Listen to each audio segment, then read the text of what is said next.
इस वीडियो के टाइटल को देख के आप सोच रहे होगे कि सर क्या 15 दिन में प्रिपेयर करना पॉसिबल भी है सीयूईटी एग्जाम के लिए, जहां पे सिलेबस इतना लंबा है, चीजें हमें इतनी सारी पढ़नी होती है, कैसे मैनेज होगा। तो मैं आपसे कहूंगा कि देखो 15 दिन में एग्जाम को एकदम क्रैक कर देना, दिल्ली यूनिवर्सिटी या बीएचयू के अंदर आपको 100% सीट मिल ही जाएगी, मैं इसकी गारंटी नहीं लेता हूं। लेकिन एटलीस्ट जो आपके पास बचा हुआ टाइम है उसको आपको बिल्कुल एफिशिएंट तरीके से कैसे इस्तेमाल करना है, ताकि जो भी आप पढ़ाई करो उसका आपको बेस्ट रिजल्ट मिले। इस चीज के लिए मैं ये वीडियो बना रहा हूं। यहां पे मैं ये बिल्कुल नहीं कह रहा कि आपका 100% एग्जाम निकल ही जाएगा, लेकिन एटलीस्ट आपके पास एक फाइटिंग चांस होगा इस पूरे एग्जाम के अंदर में। तो इस वीडियो को आप इसलिए देखो ताकि आप एटलीस्ट कुछ नहीं तो एक फाइटिंग चांस रख पाओ कि हाँ यार चलो, मैं अगर मान लो बिल्कुल प्रिपेयर्ड नहीं हूं और मुझे आप प्रिपरेशन अपनी करनी है, तो इस पर्टिकुलर स्ट्रेटेजी को फॉलो करके मैं ठीक ठाक नंबर ला पाऊंगा, जिससे कि हो सकता है कि मेरा हो जाए यहाँ पे, और यहाँ पे नहीं भी होता तब भी एटलीस्ट मैंने पूरी अपनी कोशिश करी लास्ट के 15 दिनों में। तो इस बात को ध्यान रखिएगा। अब चलिए वीडियो को शुरू करते हैं। सबसे पहले हम लोग बात कर लेते हैं थोड़ी सी यहाँ पे एग्जाम के अंदर कि हम लोग इस वीडियो के अंदर डिस्कस क्या क्या करेंगे। थोड़ा सा हम लोग देखो यार सिलेबस को अंडरस्टैंड करेंगे एग्जाम के, बहुत ही इंपॉर्टेंट है। उसके बाद हम लोग पेपर पैटर्न पे जाएंगे और लास्ट में हम लोग subject wise preparation strategy discuss करेंगे कि आपको कौन सब्जेक्ट्स कैसे किस ऑर्डर में पढ़ने हैं, कैसे पढ़ना है, क्या उसका सोर्स होगा, सब कुछ हम लोग बात करेंगे। तो इस चीज के साथ इसको शुरू करते हैं। और सबसे पहले देखो जो पैटर्न है आपका 75 क्वेश्चन यहाँ पे लॉ बेस्ड सब्जेक्ट्स आते हैं यहाँ पे, जिसमें कि आपको 1 घंटा 45 मिनट मिलेगा। एग्जाम आपका इंग्लिश में भी होगा, हिंदी में भी होगा, तो आपको इस बात का डर नहीं लगना चाहिए कि मेरे को अगर मैं हिंदी मीडियम से हूं तो मेरे को इंग्लिश में नहीं मिलेगा, इंग्लिश में होगा तो हिंदी में नहीं मिलेगा। ऐसा नहीं है। अगर आप गलत करोगे एक क्वेश्चन तो आपका 1 मार्क कटेगा, अगर आप एक क्वेश्चन सही करोगे तो आपको 4 मार्क्स मिलेंगे। टोटल 300 नंबर का पेपर है। अगर आपको एक एवरेज बताऊं तो दिल्ली यूनिवर्सिटी में अगर आपको एडमिशन चाहिए तो मेरे हिसाब से एक एस्टिमेटेड कट ऑफ आपका 170 से लेकर 180 का होगा उस चीज का मिनिमम, और मतलब मैक्सिमम इतना जाएगा 150 तक भी जा सकता है। बीएचयू का भी ऐसे 160 150 के आसपास में रहेगा। तो मिनिमम आपको यहाँ पे कोशिश करना है 150 160 के आसपास ले आओ, और फिर अपना किस्मत पे अपना फिर चीजें छोड़ो, रप्पे छोड़ो, वो अपना फिर देखेंगे। आपको यहाँ पे अपना बेस्ट एफर्ट यहाँ पे बेसिकली देना है, ठीक है। इसके बाद हम लोग बात करते हैं कि आपका माइंडसेट यहाँ पे क्या होना चाहिए, इस बात को समझ के चलना। यहाँ पे जब आप एग्जाम के आप इतने कम दिनों में प्रिपरेशन कर रहे हो, मान लो आपने इसके पहले लॉ स्कूल में पक्की बात है पढ़ाई की होगी, ऐसा तो नहीं है कि आपने सब्जेक्ट को बिल्कुल नहीं छुआ है, आपने पता है आपको क्या इंपॉर्टेंट है किसी सब्जेक्ट में, क्या इंपॉर्टेंट नहीं है, क्या चीज को देखना है क्या को नहीं देखना है। बस उस चीज को उठा के आप जिंदा करो। आपका होता था कि आप एग्जाम के एक दिन पहले रात में पढ़ते थे और उठा के पूरा एग्जाम अगले दिन लेके आते तो पासिंग मार्क्स तब भी आपके आ जाते थे। उसी चीज को, उसी पूरी अपने दिमाग के प्रोसेस को जिंदा करो। जैसे हनुमान जी थे, उनको याद दिलाया गया कि उनकी शक्तियां हैं भाई, तुमको जो है टाइम आया, उन्होंने उठा के अपनी शक्तियों को जीवित करा, उठा के संजीवनी बूटी उठा लाए, पूरा उठा के उन्होंने लंका चले गए, वहां पे सीता जी को ढूंढ लाया, सब कुछ उन्होंने कर डाला। बस याद दिलाने की देर थी। तो बस मैं आप समझ लो, मैं आपको याद करा रहा हूँ इस चीज को कि भैया आपके अंदर ही वो पावर है। आप रिकॉल कर सकते हो चीजों को, अपना बेस्ट एफर्ट डालने की कोशिश करो लास्ट के 15 दिनों में। ये मत सोच के बैठो कि मेरे से हो नहीं पाएगा, मैं कर नहीं पाऊंगा, और ये जो काम आप करोगे एक मैराथन की तरह होगा। अगर ये सोच के बैठोगे कि मेरे को 100 मीटर दौड़ना एकदम बढ़िया, जैसे यहाँ पे है ना 100 मीटर एकदम दौड़ना है, वो काम आपको नहीं करना है कि मैं एकदम परफेक्टली सब कुछ पढ़ूंगा, इतने टाइम के अंदर होना नहीं। मैराथन की तरह दौड़ो। हो सकता है मैराथन में दौड़ते दौड़ते आप लड़खड़ाओगे कुछ बार, कई बार ऐसा होगा कि थक थक के एकदम चूर हो जाओगे, मन ही नहीं करेगा आगे दौड़ने का, कोई बात नहीं, टाइम लग रहा है लगे, पर दौड़ते रहो आगे, चलते रहो आगे। बस ये है कि हमें उस पूरी जो चीज है उसको एक इतने लेवल तक फिनिश कर लेना है, 60 70 80% सिलेबस हमारा इतना कर लेना है कि हम जब जब हमारा पेपर हमारे सामने है तो उसको हम थोड़ा हिला पाए। हमारा काम है पेपर को हिलाना, हमें 100% अचीव नहीं करना है। We will try to give our best in the remaining time we have, और उसके हिसाब से हम अपनी पढ़ाई को करेंगे। हम अपने आपको मार नहीं डालेंगे, ठीक है। मार डालने को मैं आपको नहीं कह रहा हूं, बस जो बेस्ट एफर्ट है वो अपना में लगाने का कह रहा हूं। तो इस माइंडसेट के साथ अपनी पढ़ाई को करना, ठीक है। ये मत सोचना कि मैं पढ़ाई नहीं कर पाया तो मैं कोई बुरा इंसान हूं या कुछ नहीं। Just give your best effort. 15 दिन के लिए कुछ सब कुछ भूल जाओ कि मैं अच्छा इंसान हूँ बुरा इंसान हूँ, मैंने तैयारी करी कि नहीं, ये था वो था, मैं फॉर्म भर दिया, मेरे से हो पाएगा नहीं हो पाएगा, एलएलएम होगा नहीं, सब कुछ भूल जाओ। घर वाले क्या सोचते हैं, दोस्त क्या सोचते हैं, रिश्तेदार क्या सोचते हैं, डजेंट मैटर। आप हो और आपका एग्जाम है बस, ठीक है। आप और आपका भगवान है, बस इतना जानो और लग जाओ 15 दिन पढ़ाई में। दैट इज माई ओनली फंडा फॉर यू गाइस, ठीक है। अब यहाँ पे इसके अलावा एक चीज और समझो कि आपको इस पूरे टाइम में अगर मान लो आप पहले से प्रिपेयर कर रहे हो तो आपको मॉक टेस्ट यार लगाना ही लगाना है। इस बार अब 15-20 दिन बचे एग्जाम के लिए, 20 तारीख को पेपर है, आप बिल्कुल मॉक पेपर के लिए एकदम सीरियस हो जाओ। मैंने इसके लिए इसीलिए प्राइस को भी 999 पे यहाँ पे कर दिया, इसको 999 कर दिया प्राइस को। तो आपका 1000 रुपए में पूरे 30 मॉक पेपर्स आपको मैं दे रहा हूँ। 4 मॉक पेपर्स अभी होने बाकी है, वो भी अभी लोग कंडक्ट करेंगे। लास्ट डे के पेपर्स भी होंगे, डिटेल आंसर सोल्यूशन हर चीज का होगा। तो प्लीज यहाँ पे मॉक पेपर टेस्ट में जरूर से एनरोल करिएगा जरूर। ये जो आपका प्राइस है ये आपका 29 तारीख तक मतलब कल तक वैलिड रहेगा। तो अगर आपको एनरोल करना है प्लीज अभी एनरोल करिए, ताकि आपको मॉक टेस्ट का पूरा बेनिफिट मिल पाए। और कम से कम कोशिश करिए कि एग्जाम खत्म होने के पहले आप एटलीस्ट 15 से 20 मौके पर लगा के जाओ, तभी मजा आएगी। और उसका ही मैं तरीका बताऊंगा कैसे करना है, क्या करना है, पूरा सुन के जाना। अपार्ट फ्रॉम दैट, मान लो आपको तैयारी करनी है, आपसे खुद से नहीं हो पा रहा, आपको लग रहा है कि मेरे को यार वीडियो लेक्चर्स मिल जाए जो कि मैं देख के अपना पूरा सिलेबस खत्म कर लूं, तो आप आ जाओ इस कोर्स के अंदर। 2499 में आपका ये 29 फरवरी तक कोर्स अवेलेबल है। इसमें पूरा सिलेबस हम लोगों ने वीडियो लेक्चर फॉर्मेट में पढ़ा दिया है। आप आओ आराम से 2x पे जाओ, वीडियो को देखो, कॉन्स्टिट्यूशन खत्म करा, फिर एडमिनिस्ट्रेटिव लॉ, फिर ये करते करते जाओ और अपना पूरा उठा के पेपर लगा के मस्त हो जाओ एकदम, कुछ दिक्कत नहीं है। अगर आपको ये काम करना, आप ये भी कर सकते हो, दोनों ऑप्शन आपके पास है। मैंने आपको अपनी तरफ से जो मैं बेस्ट एफर्ट लगा के दे सकता था मैंने आपको दे दिया। वीडियो में आगे जाने से पहले मैं ये भी कहना चाहूंगा कि अगर आप हमारे कोर्सेज में एनरोल्ड हो तो आपके लिए मैं पर्सनली वहां पे खुद एज अ मेंटोर अवेलेबल रहता हूं। तो आप मुझे फोन करके मुझसे पूरी बात कर सकते हो कि सर मुझे अपनी प्रिपरेशन को किस तरीके से तैयार करना है, एक गेम प्लान क्या होना चाहिए, मैं आपको पर्सनली वहां पे हेल्प करूंगा। तो अगर आप एनरोल होना चाहते हो आप हो जाओ, मैं आपकी पर्सनली हेल्प करने के लिए भी वहां पे रहूंगा। तो एक ही आपका कोर्स में एनरोल होने का एडेड बेनिफिट रहेगा कि मैं मेंटरशिप करने के यहाँ पे प्रोवाइड करने के लिए खुद यहाँ पे अवेलेबल रहूंगा। तो अगर आपको वो करना है तो आप डेफिनेटली चेकआउट कर सकते हो हमारे कोर्सेज को। अब चलिए वीडियो आगे कंटिन्यू करते हैं। अब इसके आगे बात करते हैं कि हमें अब एग्जीक्यूशन कैसे करना है। ठीक है, ये तो हमारा एक प्लान है। ठीक है, इस प्लान के हिसाब से कंपार्टमेंटलाइजेशन से पहले तो इस चीज को देखो कि कौन सा सब्जेक्ट ऐसे जिसमें ज्यादा मजबूत हो। मैं अभी आपको सब्जेक्ट लिस्ट दिखाऊंगा किसमें ज्यादा मजबूत हो, किसमें कम कमजोर हो। फिर उसके हिसाब से एक प्लान बनाओ कि हाँ मैं आपको ऐसे प्लान एक दूंगा कि किस सब्जेक्ट को किस टाइम पे कैसे पढ़ना है, और उसके बाद उसके एग्जीक्यूशन के लिए जो मैं आपको तरीके बताने वाला हूँ उसको प्रॉपर्ली करो। तो ये चीजें बहुत इंपॉर्टेंट है, इस प्रोसेस को एक साथ लेना। अब हम लोग आ जाते हैं सब्जेक्ट्स पे, किस दिन पे क्या पढ़ना है, कैसे करना है, पूरा ध्यान से सुनना।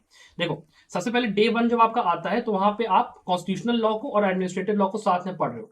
यहाँ पे मैंने बात लिखा है शिफ्ट 1 और शिफ्ट 2 का। मतलब इसका यह है कि आपको कम से कम दिन के अंदर 10 से लेकर 12 घंटे की पढ़ाई करनी है, ये बात आप मान के चलो। ठीक है, 10 से 12 घंटे पढ़ाई करनी है। इसके अंदर आप अपनी पढ़ाई को बांटोगे इस तरीके से कि आपने 2 शिफ्ट में पढ़ाई करी, उसमें आपने पहले 6 घंटे हैं वो आप दोगे बड़े वाले सब्जेक्ट को, और उसका जो छोटा सब्जेक्ट है उसको आप दोगे 4 घंटे, और 2 घंटे आप हो पाए तो रिवीजन करने में, आप एमसीक्यूज लगाने में दोगे अपना।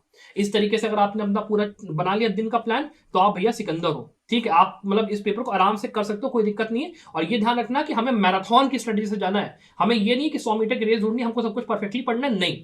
हमें बस कोशिश ये करनी है कि हम जितने बेस्ट तरीके से सब्जेक्ट्स को ठीक ठाक अपना देख के ऊपर ऊपर से चले जाए कि हमारा पेपर वहां पे हिल जाए, that is the best way.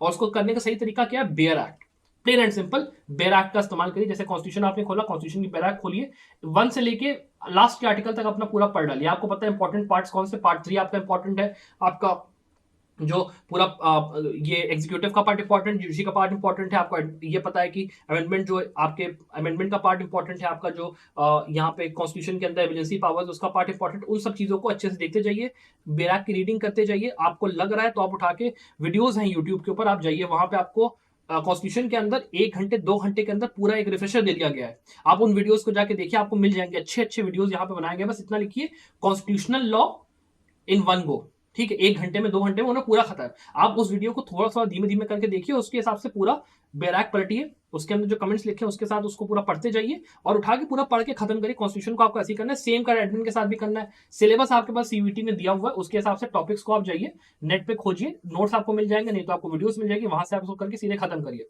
Plane and simple, उसका और कोई तरीका नहीं है। और एक बार जब आपने उसको पढ़ लिया फिर उसके बाद उसके ऊपर दोबारा आपके पास जाने का मौका ज्यादा नहीं होगा। तो इसके लिए आपको रिविजन के लिए एमसीक्यूज को दबा के लगाना है, विदाउट एनी यहाँ पे नान ऊपर, कोई उसका चांस नहीं है। तो लास्ट के अगर आप मान लो इतना पढ़ाई मैं मानता हूं कर रहे हो, कठिन बहुत है, लेकिन कोशिश करो कि आप एटलीस्ट 2-3 घंटा अपना मॉक पेपर या फिर एमसीक्यूज आप लगाओ। कॉन्स्टिट्यूशन के अगर पढ़ाई करो तो कॉन्स्टिट्यूशन के कम से कम कोशिश करो 100-200 मॉक पेपर एमसीक्यूज लगा लिए, एडमिनिस्ट्रेटिव लॉ के 100-200 लगा लिए। अब इसमें भी देखो बाइफर्केशन ऑफ सब्जेक्ट कैसे करना है।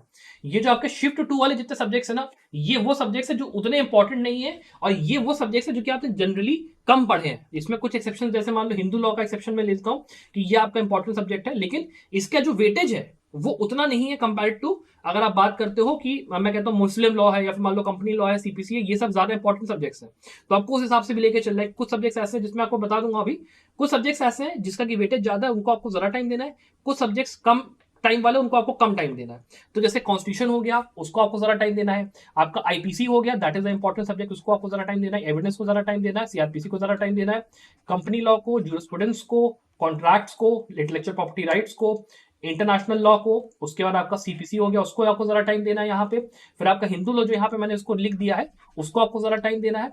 और उसके अलावा ये आपका सब्जेक्ट, मतलब बेसिकली मैंने जितने बता दिए, इनको आपको जरा टाइम देना ही देना है। तो मतलब 6 घंटे 7 घंटे इनको आपको देना है पर डे, ये आप जान लीजिए। और कुछ सब्जेक्ट्स ऐसे जो कि आपके हल्के हैं। अब जैसे मान लो आप इन्वायरमेंट लॉ पढ़ने जा रहे हो, तब इन्वायरमेंट लॉ के अंदर क्या होता है, आपको ये पढ़ना है कि भाई मेरे पास समझ लो 3-4 यहाँ पे बेयर एक्ट्स हैं, उन बेयर एक्ट्स के अंदर से जाके मैंने जो जो इंपॉर्टेंट यहाँ पे डेफिनेशन क्लॉज है वो मैंने पढ़ लिया। इसके अंदर जो भी एक पर्टिकुलर कमीशन है उसकी क्या पावर है वो मैंने देख लिया, मैंने उठा के उसका जो ऑब्जेक्टिव था वो मैंने पढ़ लिया, उसके इंपॉर्टेंट केसेस है वो मैंने ऊपर ऊपर से थोड़े से देख लिए, मेरा काम हो गया। फिर मैं गया उठा के मैंने उसके एमसीक्यूज दबा के लगाए, मेरे को यहाँ पे ये पता चल गया कि हाँ ठीक है भाई, मैंने जो चीज पढ़ी है मेरा कितना यहाँ पे परसेंटेज यहाँ पे फंस रहा है। बिकॉज देखो इसके अलावा अगर आप कोई और स्ट्रेटजी यहाँ पे लगाने जाते हो सीवीटी एग्जाम की तैयारी करने के लिए कि मैं केवल मेजर सब्जेक्ट्स पढ़ के जाऊंगा, माइनर में छोड़ के जाऊंगा, तो आप देखो यहाँ पे कहीं ना कहीं गलती करोगे। बिकॉज यहाँ पे माइनर सब्जेक्ट से भी कोई भरोसा यहाँ पे, बिकॉज एनटीए का नहीं होता है कि वो ये होगा कि हाँ मेजर सब्जेक्ट में से बहुत सारे क्वेश्चन पूछेगा, माइनर में से उतना नहीं पूछेगा, ऐसा कुछ नहीं है। हो सकता है मेजर से कम आ जाए, माइनर से ज्यादा आ जाए, इसलिए सारे सब्जेक्ट्स के अंदर आपको यहाँ पे अपना जो एफर्ट है लगा के जाना है। थोड़ा थोड़ा सब चीज पढ़े जाओगे और थोड़ा सा एमसीक्यूज लगाते जाओगे तो ही आपका काम यहाँ पे बनेगा, इस बात को ध्यान रख लो।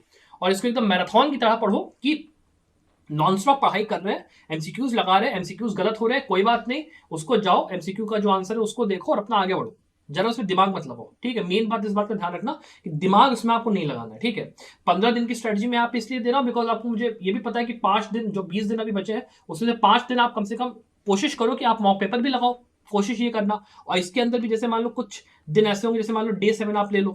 अब डे 7 के अंदर अगर आप बात कर रहे हो तो डे 7 के अंदर आपका जूरिस्प्रूडेंस और इंटरनेशनल स्टडीज मैंने साथ में डालने को कहा है। अब जरूरी तो है नहीं आप ये काम करो डे 7 पे, आप हो सकता है कि एक दिन ब्रेक लेके एमसीक्यूज आपने मॉक पेपर एक दे दिया, या फिर आप बीच बीच में टाइम लगा के कोशिश करो कि 5-6 मॉक पेपर आप दे दो। अगर मान लो आप पहले से तैयारी कर रहे हो तो आप कोई बात नहीं यार, आप आराम से अपने मॉक पेपर रोजाना एक मॉक पेपर देते जाओ। और कोशिश इस बात की करना कि आप 12:45 से लेके 2 बजे तक के जो टाइम स्लॉट है उसके अंदर अपना मॉक पेपर दो। बिकॉज 12:45 से पेपर होगा तो 12:45 पर ही मॉक देना, उसके आजू बाजू उसके वो मत करना। 12:45 से 2 के बीच में आपको ये मॉक पेपर्स जो आप बेसिकली वो कर रहे हो उनको देना, दैट इज वेरी इंपॉर्टेंट। एक चीज ये हो गया। दूसरी चीज मैंने आपको बताया कि आपको जो जो सब्जेक्ट्स प्रिपेयर करने हैं उसके अंदर कोशिश ये करो कि आप चाहो तो बेरैक्ट प्लस यूट्यूब का सहारा आराम से लो। जितने सब्जेक्ट्स आपके जो कोर वाले हैं जो मैंने यहाँ पे मार्क करे हैं उनका आपको आराम से ये वन लाइनर वाला, आपको वन शॉट वाला वीडियोस मिल जाएगा, उसको आप जाके वहां से करो और आराम से अपनी पढ़ाई करो। और अगर आप मान लो आपको डेप्थ में करना है तो आप संभव लॉ में हमारे कोर्स में एनरोल करो, 2x स्पीड पे जाओ, सारे सब्जेक्ट्स उठा के वीडियो लेक्चर्स देख के भी खत्म करके अपना काम आप कर सकते हो। अगर आपको बेरैक छोड़ने का मन नहीं कर रहा, केवल आपको सुन के अगर पढ़ाई करनी है, लास्ट मोमेंट का अपना मोमेंट आ चुका है तो आपको उस तरीके से भी करके काम आप कर सकते हो। बाकी बेरैक बेसिस पे करोगे कोई दिक्कत नहीं होगी। कोशिश में इतनी रखनी है कि आपको सारे सब्जेक्ट्स के अंदर जो जो इंपॉर्टेंट स्केलेटन पॉइंट्स है आपको वो देख लेने, प्रोविजंस कौन कौन से हैं, डेफिनेशंस कौन कौन सी है, थोड़े से इंपॉर्टेंट केसेस देख लिए, उसके उठा के करीब 50-100 एमसीक्यूज कहीं भी आपको जाओगे नेट पे सर्च करो, labour law practice set paper मिल जाएगा। आप सर्च करोगे इंश्योरेंस लॉ का आपको मिलेगा, क्वेश्चन मिलेगा आपको, ऐसा कुछ नहीं है। और इसमें भी कुछ सब्जेक्ट्स ऐसे हैं जैसे मान लो आपको बिल्कुल ही जैसे इंश्योरेंस लॉ है वो हर किसी के समझ में एक बार में नहीं आएगा तो आप उसको छोड़ दो, कोई जरूरत नहीं पढ़ाई करने की। अगर खोपड़ी पे घुस ही नहीं रहा है मेरी खोपड़ी में क्या हो रहा है, कुछ सब्जेक्ट्स ऐसे हैं जिसमें आपको पहले ही पॉइंट आउट कर दे रहा हूँ। जैसे इंश्योरेंस लॉ हो गया, it is a quite a tough subject, इसको जल्दी समझना आसान बिल्कुल नहीं होता। जैसे इसके अलावा मैं बात करता हूँ पिनोलॉजी विक्टोमोलॉजी की, उसमें फिलोसफी ज्यादा होती है तो उसको थोड़ा सा समझने में, थोड़ा सा कंसेप्ट को बैठाने में टाइम लगता है। कॉम्पिटिशन लॉ हो गया थोड़ा सा एक सब्जेक्ट ऐसा जो कि थोड़ा सा कुछ लोगों के लिए हार्ड हो सकता है। कंपनी लॉ हार्ड हो सकता है लेकिन उसको करना यहाँ पे जरूरी, तो उसको आपको करके ही जाना है। तो कुछ सब्जेक्ट्स ऐसे 2-3 हो गए, जैसे मान लीजिए law related to international trade, इसमें भी थोड़ा सा गैट और उस सब चीजों को समझने में थोड़ा सा टाइम हो सकता है लग जाए। तो कुछ सब्जेक्ट्स आप चाहो तो छोड़ सकते हो, बट मेरी कोशिश ये समझाने की और मैं चाहता आपसे ये हूं कि आप मोटा मोटा हर सब्जेक्ट की पढ़ाई करो। जो मैंने यहाँ पे शेड्यूल एक बना के दिया आप उसको चाहो तो फॉलो करो, चाहो तो उसमें आप थोड़ा सा अपने हिसाब से एडजस्टमेंट कर सकते हो कि आपको लग रहा है कि ये सब्जेक्ट मुझे ज्यादा आता है तो उसमें कम टाइम दिया, उसमें ज्यादा टाइम दिया। बस कोशिश ये करो कि 15 दिन आपको कॉन्स्टेंटली यहाँ पे पढ़ाई करनी है। आपको जो शेड्यूल रहेगा वो इस तरीके से रहेगा कि जब आप शुरू कर रहे हो तो आपने उठा के अपने दिन को 2 शिफ्ट में डिवाइड करा। उसके अंदर आप पहले सुबह तो उठना शुरू करो 5 बजे, 6 बजे, 7 बजे, जितना भी उठ के वो उसमें 6 घंटा जो कोर सब्जेक्ट है उसको उठा के आपने टाइम दिया, उसको अच्छे से आपने पहले पढ़ा। फिर अपना कोशिश करो कि अगर आपको जिस दिन मॉक पेपर देना है, 3-4 मॉक पेपर आपको देना है, तो उस दिन 12:45 से 2 बजे के बीच में मॉक पेपर देने की कोशिश करो। जब आपका एक सिलेबस मैं कहता हूँ 90% हो जाए तभी ये कोशिश करना, मतलब डे नंबर 12 या 13 से, ठीक है 12 या 13 से ही इस चीज को कोशिश करना, इस बेसिकली इस चीज को फॉलो करने की कि हमको अब यहाँ पे मॉक पेपर्स भी लगाने हैं। उसके पहले कोशिश मत ही करना, बिकॉज आपका जो पढ़ाई होगा अभी वो काफी हद तक बचा होगा। तो डे 12-13 से ही मॉक का कोशिश करना कि 12:45 से 2 बजे मुझे लगाना है, 3 से 4 मॉक पेपर्स लगा लो कि मोर देन इनफ रहेगा। अपार्ट फ्रॉम दैट इस बात का अच्छे से ध्यान रखना, पढ़ाई जब कर रहे हो तो बैराक प्लस यूट्यूब लेक्चर अगर आपको चाहिए तो वो कर सकते हो, केवल बैराक का यूज करना है वो भी कर सकते हो। लेकिन इस चीज का ध्यान रखना कि आप एटलीस्ट नेट पे जाके ये देख लो कि जो स्केलेटन पॉइंट्स हैं किसी भी सब्जेक्ट के अंदर की क्या क्या इंपॉर्टेंट प्रोविजंस है, क्या क्या इंपॉर्टेंट वो है, उसको ही आप केवल पढ़ो। और उसके बाद उसके एमसीक्यूज आप जरूर लगाओ ताकि आपको एक रिफ्रेश हो जाए। भले एमसीक्यू गलत हो उससे फर्क नहीं पड़ता, आपको केवल इस चीज का ध्यान रखना है कि मेरे को एमसीक्यू लगाया मैंने, ताकि मेरी एक हैबिट बनी क्वेश्चंस को सॉल्व करने की। समझ में आया? Good enough. फिर उसके बाद अगर हम लोग बात करते हैं कि पेपर के अंदर आपको जब अटेम्प्ट करना है तो पेपर अटेम्प्ट करने के टाइम पे आप क्या स्ट्रेटजी रखोगे, इस बात का ध्यान रखना कि कई स्टूडेंट्स नेगेटिव मार्किंग से डरते हैं, उससे डरते हैं। तो अगर मैं मान के चल रहा हूँ कि आपने समझ लो प्रिपरेशन अभी शुरू करी, आप इसमें पहले बहुत आपने कम पढ़ाई करी थी, केवल कॉलेज पढ़ाई करी थी, उस सेंस में आपका जो टारगेट यहाँ पे होना चाहिए कितने क्वेश्चन आपको अटेम्प्ट करने हैं। तो अगर आप 75 क्वेश्चन की बात कर रहे हो तो आप उसमें कोशिश करो कि आप एटलीस्ट 55 क्वेश्चन अटेम्प्ट करके आओ, कोशिश करो, ठीक है। 45 to 55 क्वेश्चन यहाँ पे अटेम्प्ट करके जब आप आओगे ना, ठीक है, जब आप अटेम्प्ट करके आओगे तो जैसे मान लो मैं 50 क्वेश्चंस की बात कर लेता हूं कि आपने 50 क्वेश्चंस अटेम्प्ट करे जो कि आपके सही थे, तो 50 और उसको आप फिर जब 4 से मल्टीप्लाई करते हो तो आपका स्कोर तब भी 200 का आता है, जो कि बहुत ज्यादा है, ठीक है। उतना हमको स्कोर वैसे भी लाना नहीं है। हमारा यहाँ पे टारगेट क्या है कि भैया हम गए, हमने उठा के मान लो अगर 45 क्वेश्चन भी लगा दिए, 45 में से अगर मान लो मेरे को केवल 160 नंबर चाहिए या फिर मेरे को 150 नंबर चाहिए, तो मेरे अगर समझ लो आप उसमें से 35 सही हो गए, 40 सही हो गए, आराम से यहाँ पे मेरा काम अपना हो जाएगा। बिकॉज 40 का मतलब होगा 160 और 35 का मतलब होगा करीब 150 से लेके 145 के आसपास मेरा काम यहाँ पे हो रहा है। तो that is pretty much it, ठीक है। मैं गया, मैंने 50 क्वेश्चंस लगाए, 50 में से हो सकता है मेरे 5-6 गलत हो, 7 गलत होंगे नेगेटिव मार्किंग से, मेरा स्कोर कहीं ना कहीं 140-150 के आसपास आ गया। बस भैया मैं अपना उसके बाद भगवान के हाथ में छोड़ के आ गया चीजें। मान लो अगर आपको बीएचयू नहीं मिला तो दिल्ली यूनिवर्सिटी नहीं मिली तो आपको एटलीस्ट बीबीआईयू मिलेगा, बीबीआईयू नहीं तो एटलीस्ट साउथ बिहार मिलेगा, टिस मिलेगा, कुछ ना कुछ तो मिलेगा। बट जो आपका लास्ट डिच एफर्ट होती है, ये वीडियो केवल उसके लिए थी कि अगर आपने कुछ नहीं प्रिपेयर किया था तो कुछ ना कुछ एक अपना जो होता है कि इंसान को बेस्ट एफर्ट जो आपने देना, उसके लिए मैंने ये वीडियो बनाई है। तो अगर आपको वीडियो पसंद आई तो स्टूडेंट्स प्लीज लाइक और शेयर जरूर करिएगा। साथ ही में अगर आपको हमारी हेल्प चाहिए, कोर्स में आप एनरोल कर सकते हो, हमारे साथ प्रिपरेशन कर सकते हो, वो भी आप कर सकते हो। मैं पर्सनली वहां पे मेंटरशिप के लिए अवेलेबल रहूंगा, तो आप उस चीज को देख सकते हो। Apart from that I wish you the very very best of luck for your success.